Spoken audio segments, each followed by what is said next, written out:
Antes de la formación de un ejército profesional, las 13 colonias eran defendidas por milicianos, conocidos como Minutemen. Estos Minutemen lucraron en las primeras batallas de la Guerra de Independencia de los Estados Unidos, como las batallas de Lexington y Concord. A diferencia de los regulars británicos contra los que combatían, vestían una mezcla de ropa civil. Los primeros soldados regulars estadounidenses estaban equipados con máscaras, al igual que la mayoría de los ejércitos del mundo en esa época.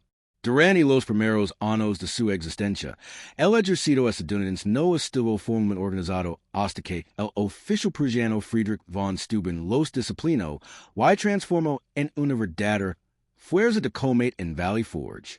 Fue allí donde los estadounidenses comenzaron a usar uniformes de manera habitual. Estos soldados recientemente profesionalizados marcharon hacia victorias en Saratoga, Kings Mountain y, finalmente, Yorktown. Aunque los milicianos continentales fueron utilizados ampliamente durante toda la guerra, a diferencia de sus counterparts armadas con máscaras, los fusileros de Morgan, que actuaban como infantería ligera, portaban verdaderos rifles. Los cañones estriados de estos rifles permiten que la bala girara, logrando una precisión mucho mayor. Los uniformes de este periodo mantienen una paleta de colores predominantemente azul, aunque algunos detalles reflejan una clara influencia prusiana, especialmente en los puños y los cuellos. Los oficiales continuaron portando armas blancas a su costado, algo común entre los rangos de la mayoría de los ejércitos del mundo.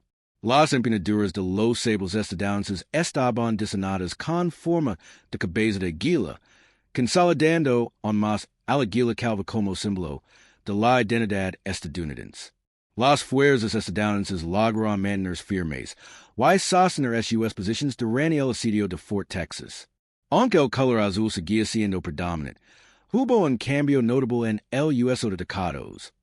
Los soldados comenzaron a usar una gorra con visera, en contraste con los sombreros tipo chaco, más altos y menos prácticos.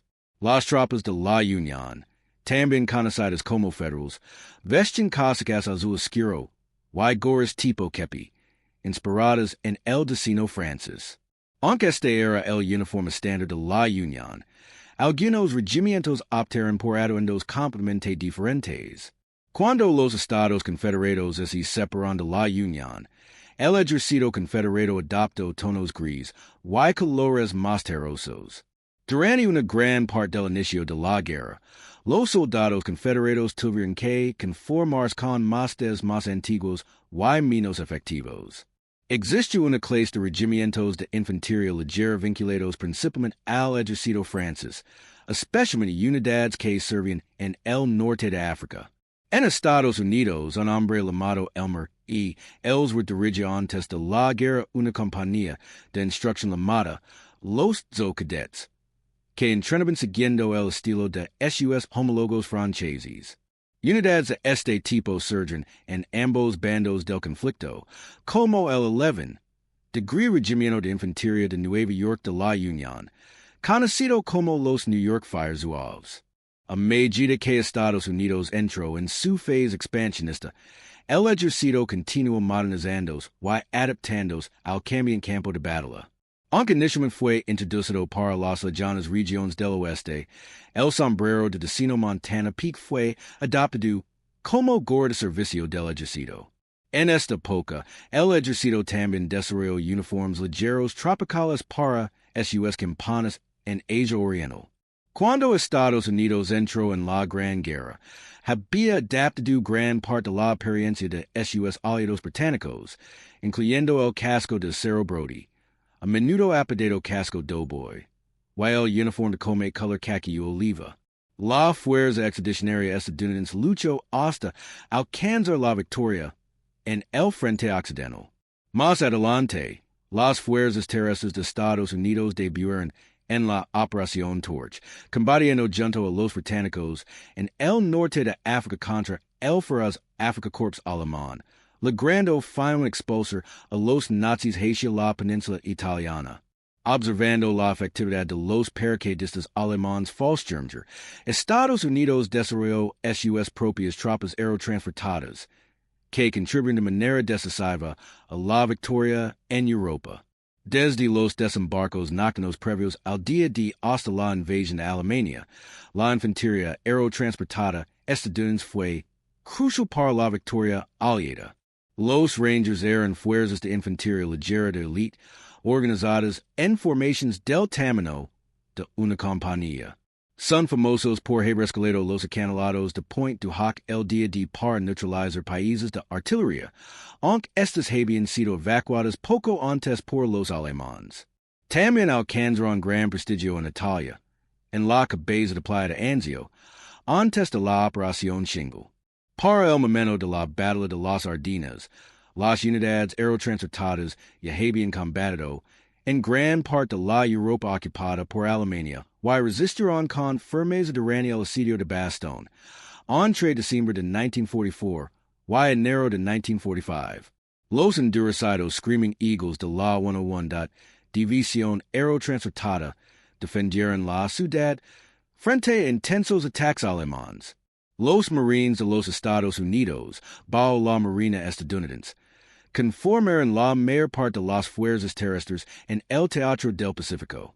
Llevaron a cabo la rápida campaña de asalto de islas a través del territorio del Imperio japonés, con los Marines usando la bandera de las barras y estrellas en el Monte Suribachi durante la captura de Iwo Jima, convirtiéndose en una imagen icónica de la Segunda Guerra Mundial.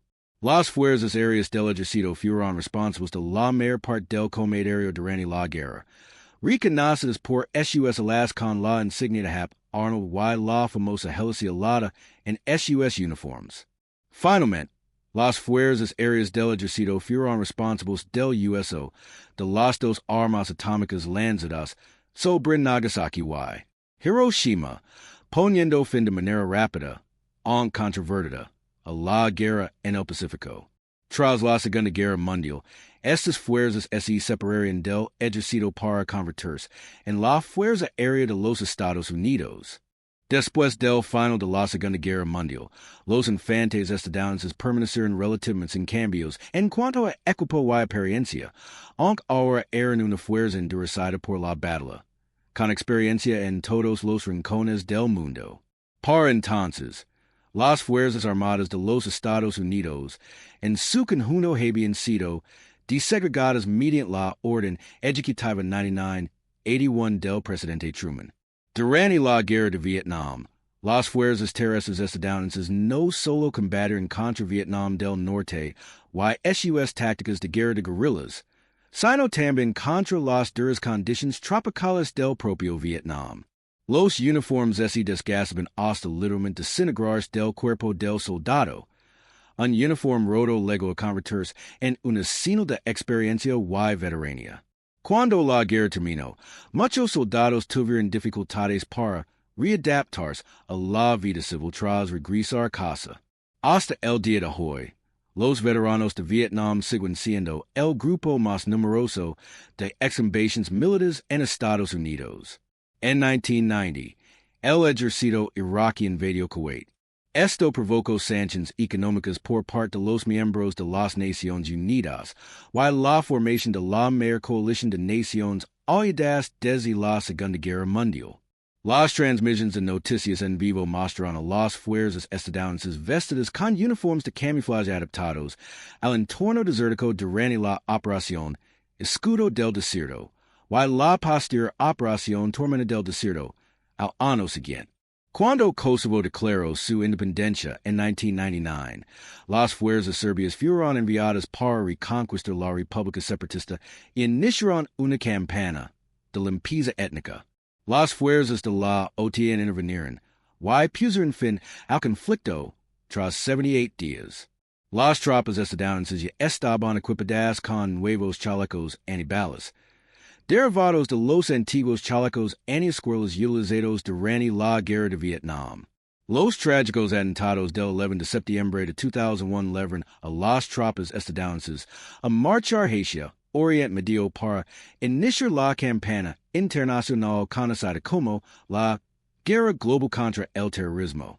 Para adaptarse al entorno desértico, a los soldados les entregaron uniformes de camuflaje desértico mejorados, y equipamiento diseñado para un nuevo campo de batalla dominado por el comando urbano.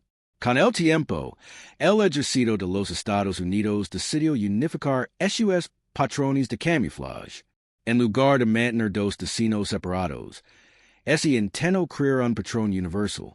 Este camuflaje se convirtió en la imagen del soldado estadounidense durante más de una década, hasta que el ejército reconoció su ineficacia.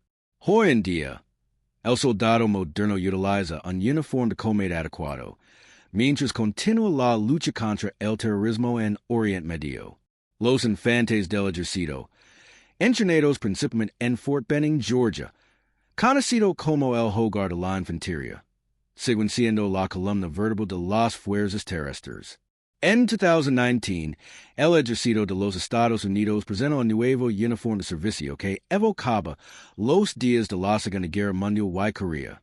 Una versión moderna de los clásicos pinks and greens, el uniforme que la generación más grande hizo famoso durante las décadas de 1940 y 1950.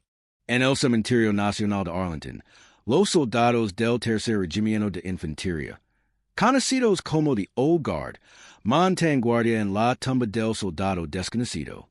Estos centinelas permanecen vigilantes las 24 horas del día, los 7 días de la semana, los 365 días del año desde abril de 1948. Su deber es proteger y honrar a aquellos que murieron en combate, pero cuyas identidades siguen siendo desconocidas.